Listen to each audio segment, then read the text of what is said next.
Okay, let's get started, folks. Tonight's keynote speaker is Reverend Selena Fox. She's the senior minister at Circle Sanctuary. She is a Wiccan priestess. She's founder of Circle Craft Tradition of Wicca and the Circle Sanctuary, which is a nature spirituality resource center spanning 200 acres in the Barneveld, Wisconsin area. Circle produces a magazine that many of you may have seen called Circle Magazine. It was first published in the late 70s. It's currently the most widely distributed neo-pagan publication in the world. She is also the founder of Pagan Spirit Gathering, one of the oldest neo-pagan festivals in the United States. She doesn't come to this without some credentials behind her. She's a trained counselor and psychotherapist, member of the American Psychological Association, American Counseling Association, Association for Transpersonal Psychology, and American Academy of Religion. She started all of this at the age of 21. So for the young people out there, you can look forward to a long, illustrious career, hopefully, like she has. She's attended at many public speaking events since '73, including The Today Show, Donahue, Sightings, Sally Jessarel, VL, Larry King Live, we'll excuse that one, Morning Exchange, and various radio networks, and including Time Magazine and the Wall Street Journal. She's also the founder and executive director of the Lady Liberty League, a networking organization dedicated to religious freedom for Wiccans, neo-pagans, and other nature religion practitioners worldwide.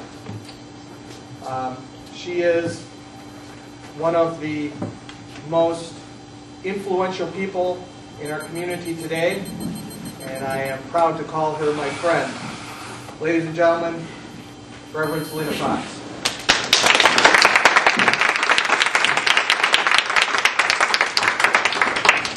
It's wonderful to be here, and I want to thank Peter for extending the invitation to speak here, and everyone from your temple for hosting this.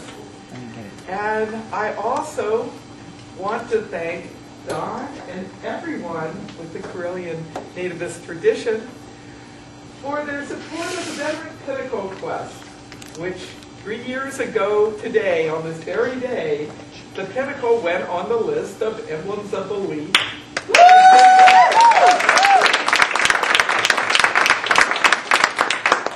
There were several, what I call worldwide Wiccan churches and denominations that supported that quest. And I want to say, the Carillions were there every step along the way. And it's so wonderful to be able to celebrate this anniversary by coming to your spring lustration. So I am so glad to be here. I'm also really thankful for this wonderful facility that is our home tonight, and want to pay respects to the land and to the locale, the community that is around us, to the sacred and the many ways that were invoked in our ritual this afternoon, and that will be invoked and worked with throughout this whole weekend. And finally, I want to give thanks to each of you for coming and for being here for this presentation tonight. What is our theme this weekend? Clergy, standards, and requirements. So I invite you to take a journey with me into this topic. First question, do we need clergy, standards, and requirements? Yes. Yes, probably now more than ever. Why? Paganism has been growing by leaps and bounds, not only in this country, but around the world. And as our diversity increases, it's really important that we find common ground and that we find ways that we can collaborate with each other. Appreciate our differences, but find some ways that together, we as a people can be in the mainstream with equal rights and equal respect of all the other religions that are within society. In preparing for this evening, I did a series of meditations and also did what I call dream questing to see what might percolate up. Some of the things that percolated up were my own personal experiences with this topic. Looking within myself in my own priestess life. What are the standards that are internalized? And what are the standards that are evolving? I've also talked with a variety of colleagues as part of our own process in Circle Sanctuary for evolving our own standards and requirements. And that process has been going on since we began, but in particular over the last several years.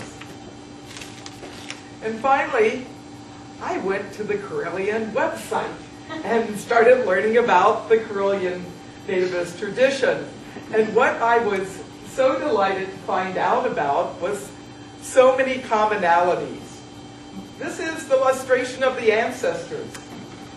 So before I move on and give some examples of some requirements, some standards that we may want to consider here, as well as in paganism as a whole, I want to say how delighted I was to see the blending together of nature religion traditions from North America as well as Europe, because my own path that I walk and my own ancestry has that blending. My Native American ancestry is Cherokee.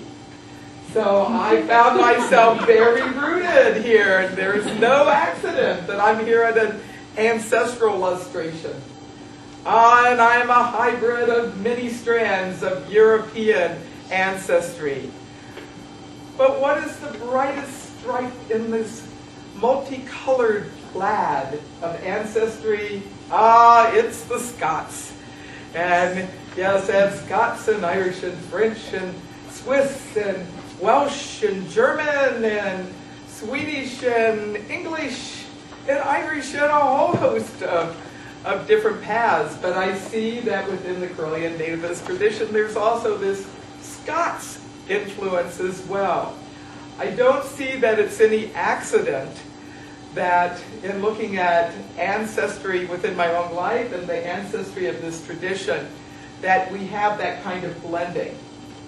For when you look at the tribal systems that have emerged in Native America, yes, they're different from each other, but yet they're systems. And you look at old Scotland, you have the houses and the clans.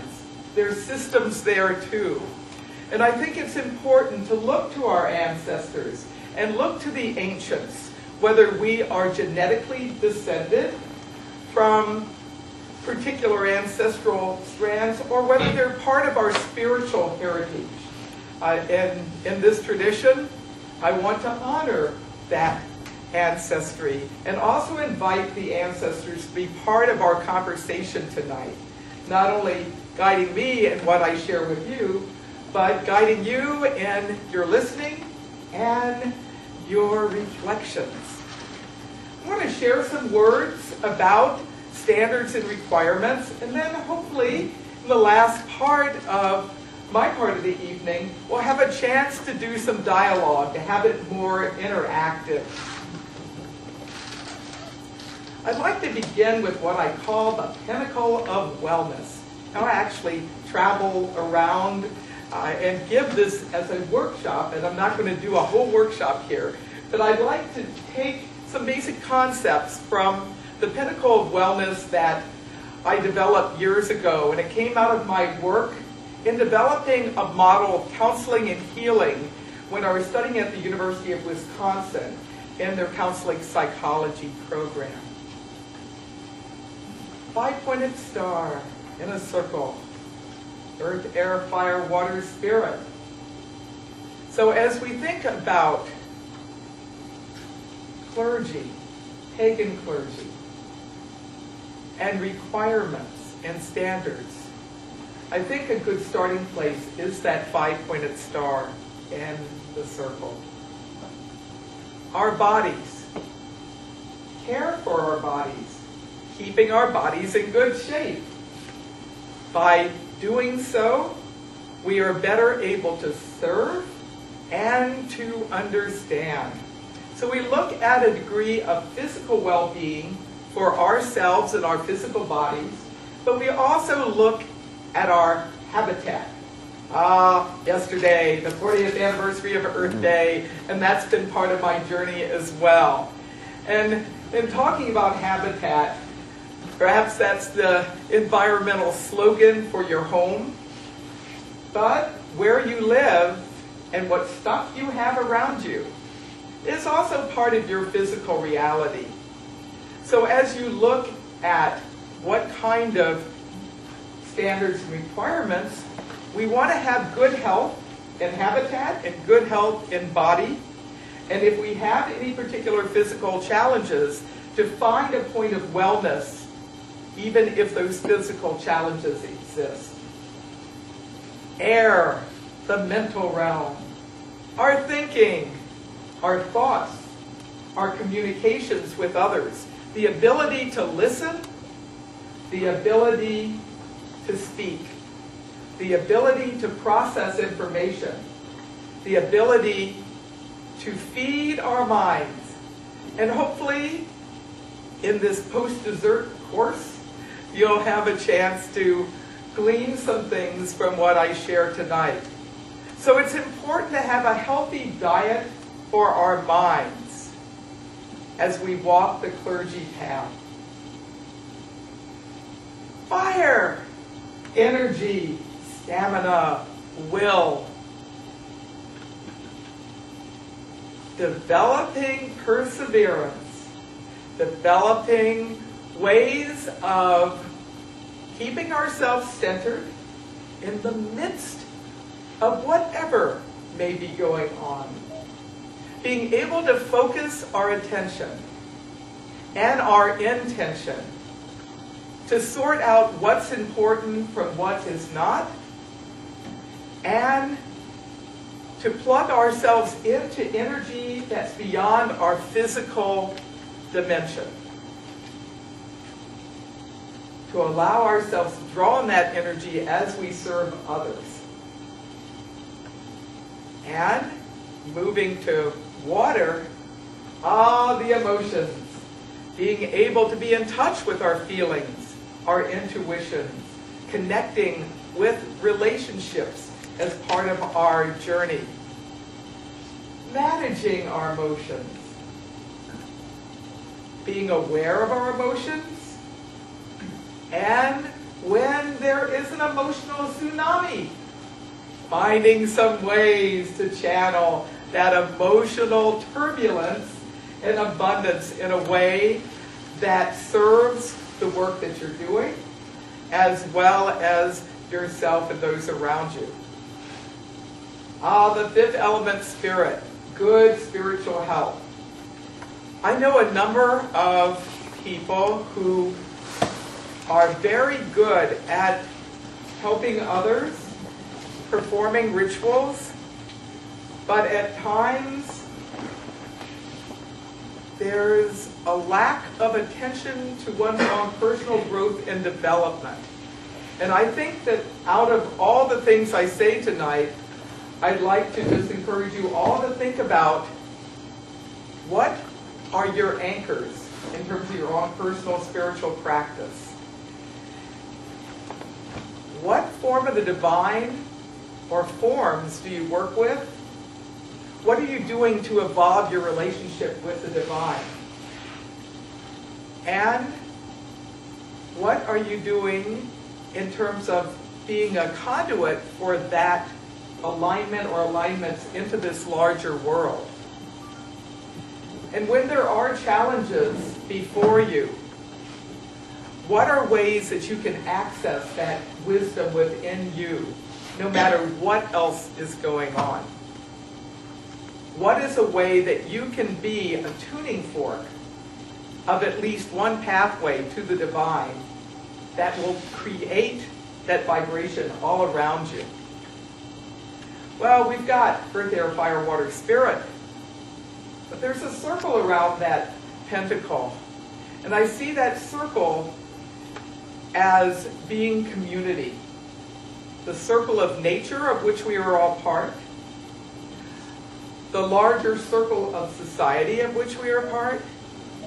The circle of spiritual community that we're all part. The circle of where we live and our family and friends. So you might see that circle as having layers or being concentric circles. Striving to have balance in the different aspects of yourself and balance in your spiritual life, I think, are really basic fundamentals. And in order to keep that balance is to find that center, right in that center of the pinnacle, where all 5 elements converge, where you are in the eternal now, but you're also linked to the past, drawing on the wisdom of the ancients, ancestors known and not known, those who've crossed over, as well as that eternal now that looks to the future. Because how we conduct ourselves, how we serve others, has ripple effects. And we don't always know what those ripple effects are. So I actually see within that pinnacle of wellness, there's what I call the time-traveling dimension, connecting us with the past, but also the future. And being able to be in a place where we hold both and converge that together. What are some real practical skills that one needs if one's walking the clergy path? Organization. Being able to keep track of things, to make lists. Now, I recognize from my background in psychology, we're wired differently. Not everybody may be really detailed-oriented and list-oriented. But I think in using our voice, for example, we're doing chants. We may not hit perfect pitch.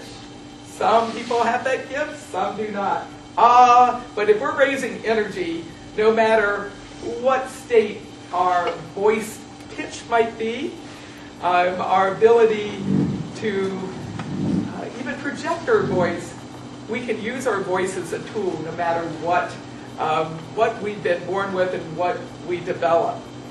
So really taking a look at some of these things I'm going to share and recognize that no, you don't have to, in an educational sense, get an A++ in all these different fields.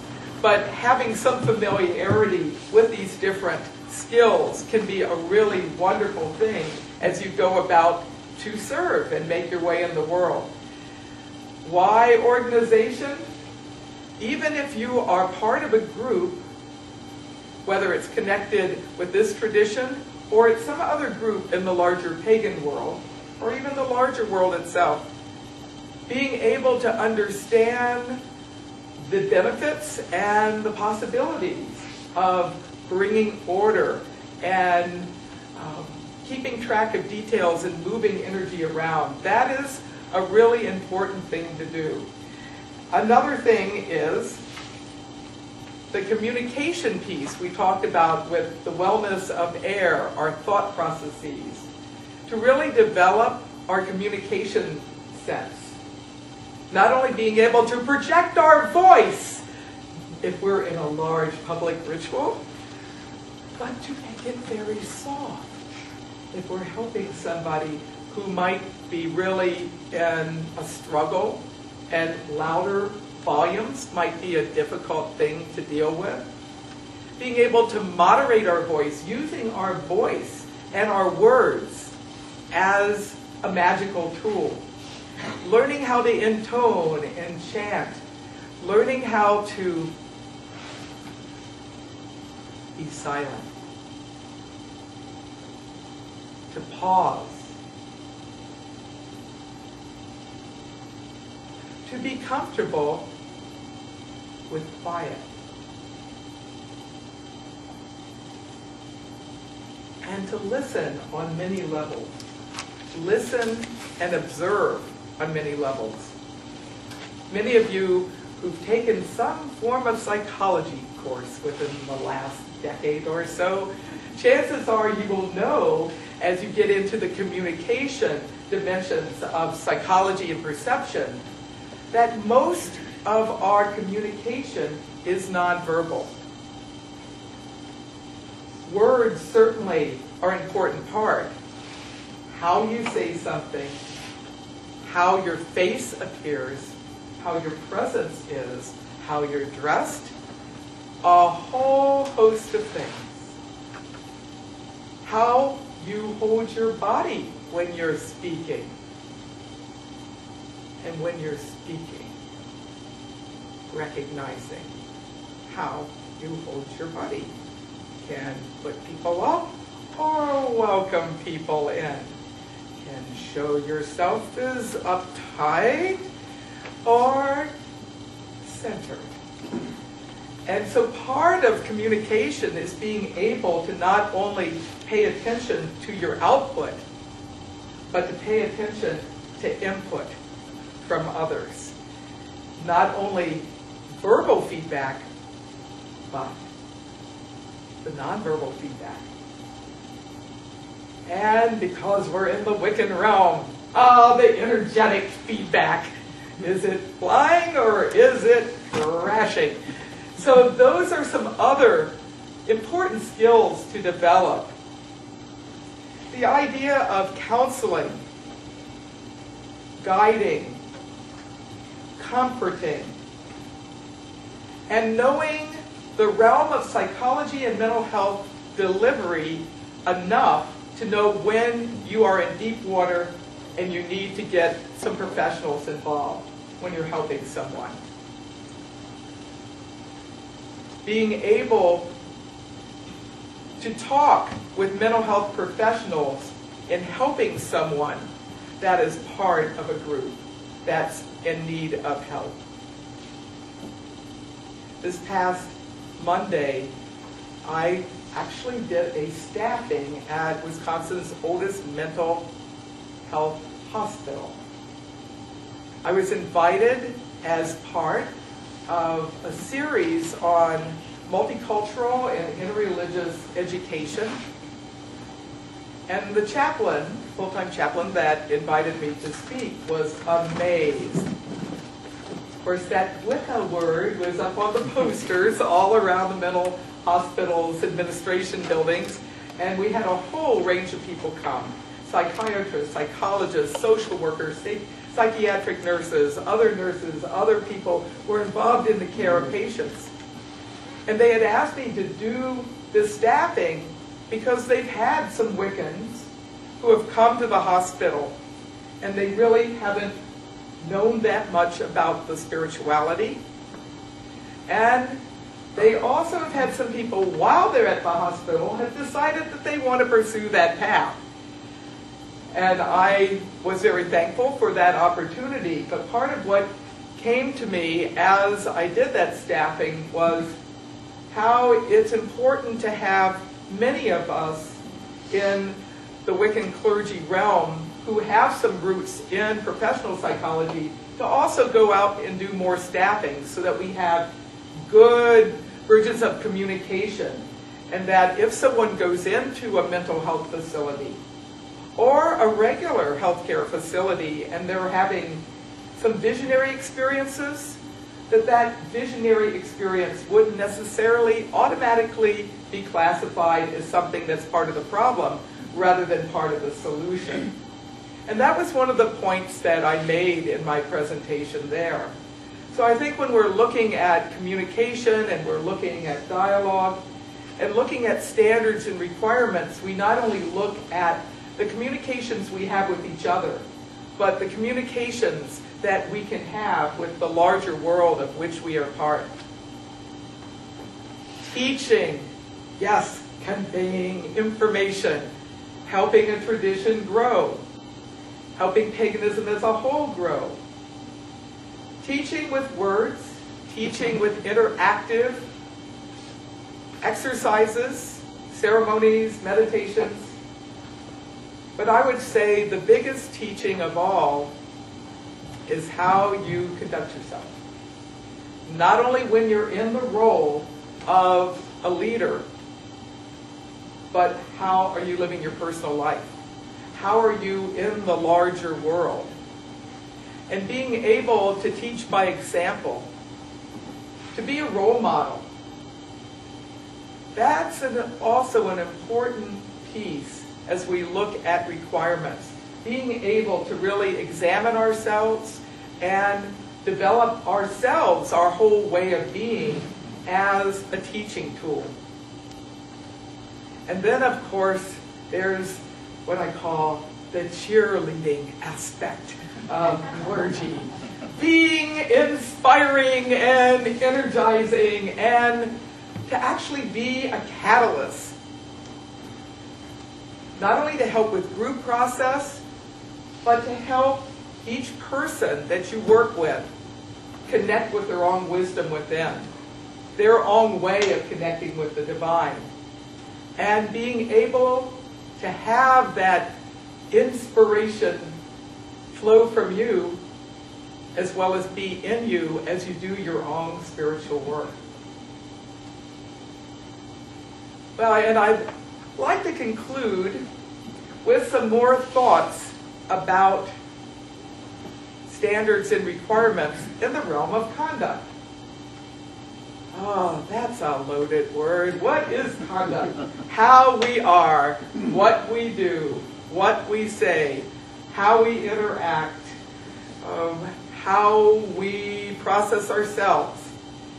And I'd like to share with you some ideas about different facets of conduct. I feel very strongly that when one walks the clergy path, whether one is Wiccan, one is from some other pagan tradition, or one is from some other religion or philosophy, when you've signed on to that, you've taken that on, you've actually taken on a responsibility more than just living your life as if you weren't doing this. Because in a way, you're never off duty. Yes, it is important to take time out to rest and center yourself, to learn and grow. But once you walk that clergy path, you are under scrutiny. And you have a duty, not only to those you immediately in that role with, but to those circles around that pinnacle of wellness. And I'd like to share a few thoughts about that. The duty to the divine. I use divine, capital D, as a very inclusive term, gender neutral, but within divine, goddess and God, Great Spirit, the Tao, goes by many names. The elements, the earth, the air, the fire, the water, the spirit, different facets of the circle of life. Sacred stones, the winds, flames, the waters,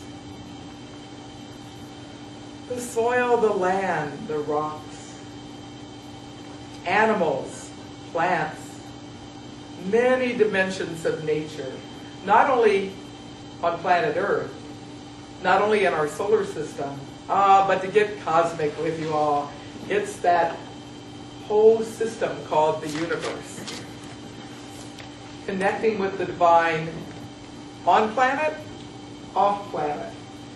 And I know certainly from my own Cherokee roots, being able to connect with what you might call the star realm is something that's very much part of my path, my hybrid path of many ancestral flavors.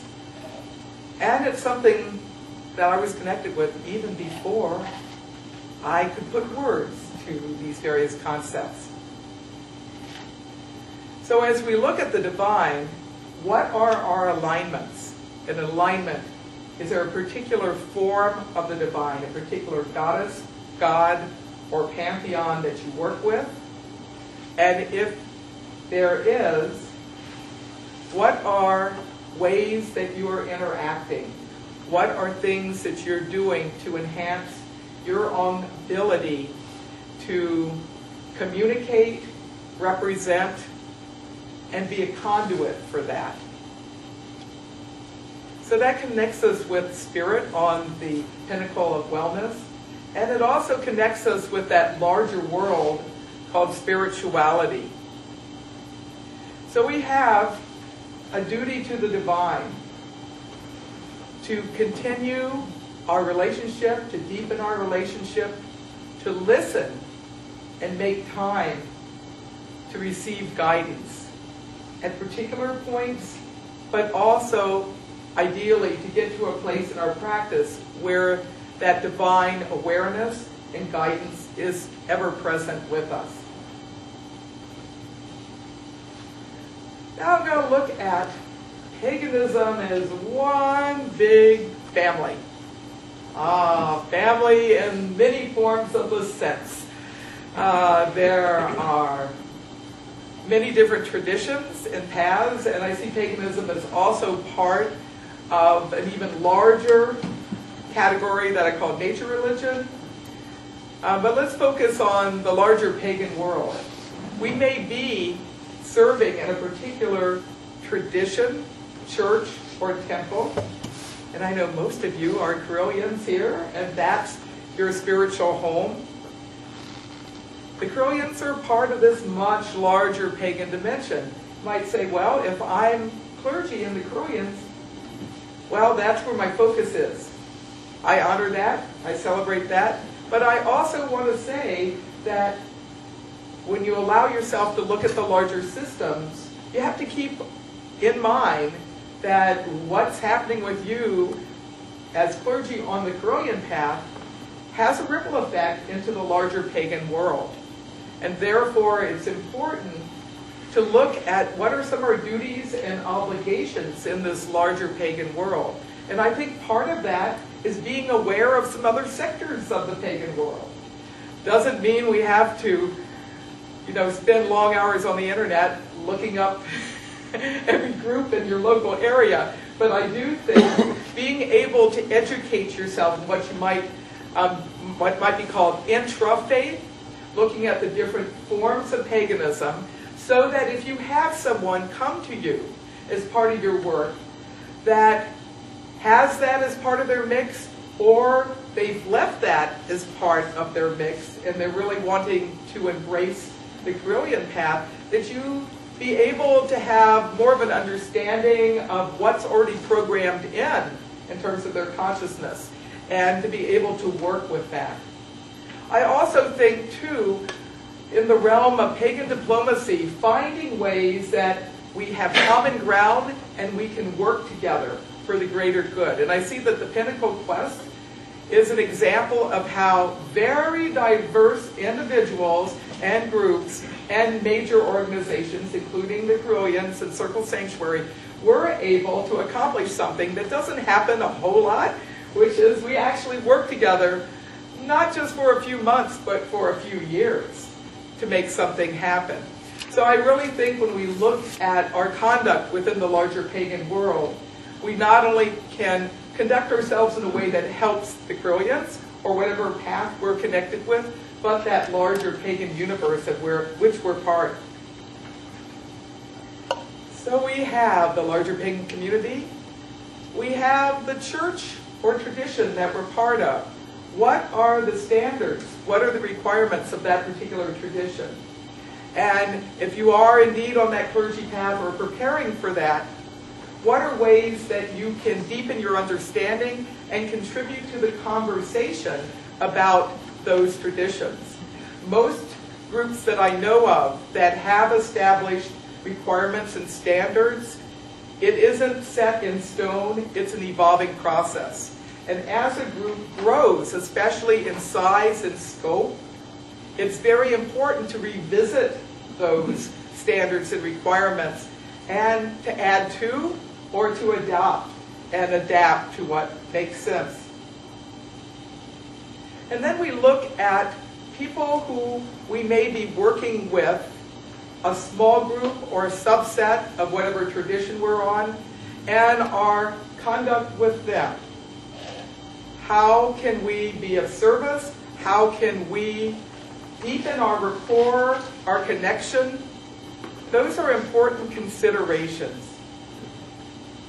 But in addition to paganism and the pagan sector, both the microcosm of small groups, the larger group or tradition we're part of, and paganism as a whole, we also have to look at what I say is beyond paganism. We look at the larger society of which we're part. That means not only your local neighborhood, your state or province, or whatever it is called in your country, the country as a whole. How are we in relationship with these other systems that we live in? And how can we contribute? We don't have to go around with big pinnacles and announcing ourselves as clergy as we go into these other realms and do some good works. But I think it's very important as we look at standards and requirements to weave into your practice some form of charity work that goes beyond the pagan realm. Something that I've been involved in for the last several months, and which will get more known about soon, is in the wake of the Haitian earthquake. There was a great outpouring of support from people of many different traditions, religions, countries, and someone whose radio show I was on had this brainstorm about doing a CD, raising some funds for Haitian relief from pagan musicians. So I'll tell you more about that at a later time, maybe later on in the conference. But one of the reasons that that project, and I'm an advisor on the project and helping with the project, part of the reason for wanting to do that is that, first of all, there's a need. And second of all, we actually have had pagans who were there right after the quake helping.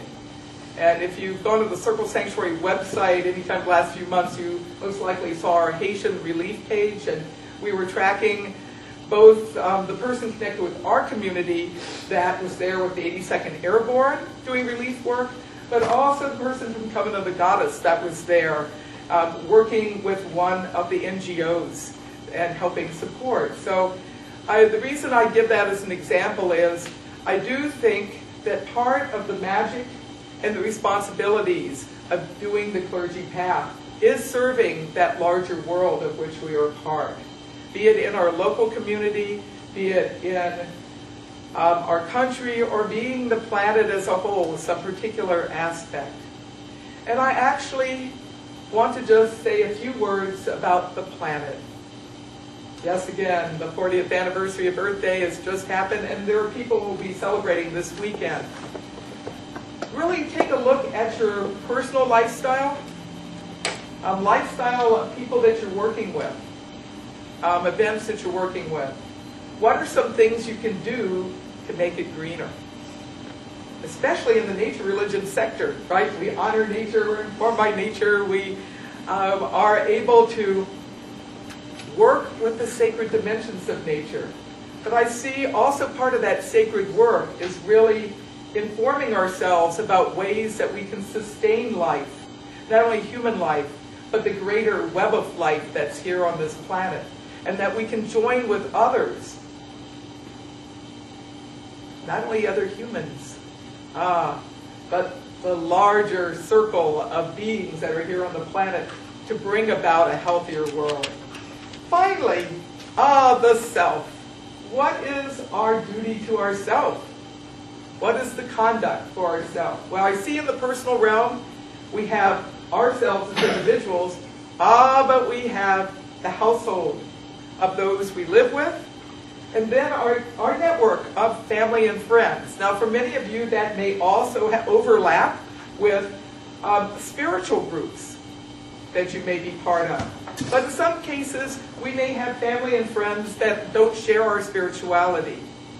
So what is our way of being with them? What are our responsibilities? What are our standards? What are our requirements? I actually see that we don't have to get all complex about this. If you develop an internal way of letting that spiritual dimension of yourself be front and center as much as possible, then ethics, values, conduct will fall in place in a good way, that we find good ways of being able to work with each other, and when we have conflict, find some ways of being able to do conflict as a dance rather than as warfare with a lot of carnage. Oh, that's easy for me to say, but when you're in the business of emotional flowings and power struggles, decision making, things can get complicated. But even in the mix of that complexity, if you can go to the center and find some ways to navigate out of that, can move that energy into a better place. I think our conduct with ourselves, we have to be honest with ourselves. I think sometimes we have pockets of denial. We might have resources within ourselves that we aren't tapping. The low self-esteem, kind of putting a cap on us. We may have parts of ourselves where we think we are really it. Maybe a little extreme and need to be brought back to more realistic frameworks. Not only internal examination of ourselves, but being able to do the dance of interaction and get some feedback and to really reflect on ourselves. I want to end with what I call the latest version of an old pagan proverb. Who here is known of the Oracle of Delphi? Old Greece. Know thyself. Well, I see that as a very key way of living life as a whole, and especially if one is on the clergy path. Know yourself, know your strengths, know the parts of you that are works in progress, know problems. So I want to end with something that I hope you carry from this talk. Know yourself and grow yourself. Blessed be.